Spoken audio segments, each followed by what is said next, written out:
So for a long time, the Forest Service um, did not clear cut under the Organic Act of the late 19th century.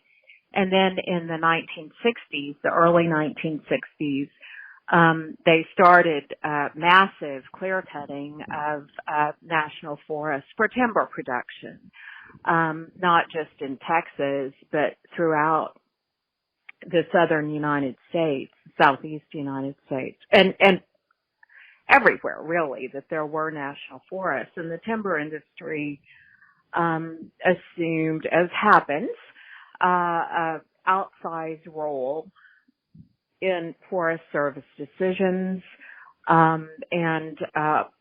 Clear cutting, as you know, is the practice of coming in and just removing all of the trees in a stand. And a stand is just a defined geographic area that's been, plotted out for the purpose of harvesting. The Forest Service did, at least theoretically, use two additional variants of clear cutting, seed tree and shelterwood cutting, but those were essentially just two-stage clear cuts. You'd leave a couple of trees in to, theoretically reseed the area, and then come in a year or two later and cut down the rest of the mature trees. So red-cockaded woodpeckers are a little tiny bird. It's very hard to see them because they're shy and sort of people adverse, and they require a very specific kind of habitat, which is old growth pines, which have a disease that doesn't kill the tree, but it softens the wood and makes it easier for the red-cockaded woodpeckers to excavate. And in order to have these characteristics, the pines have to be quite old, 100 to 120 years old.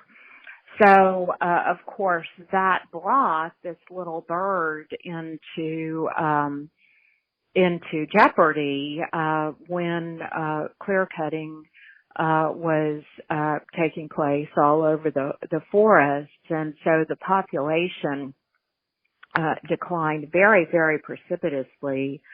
There were a couple of Forest Service biologists involved, but the main one was a guy named Richard Connor.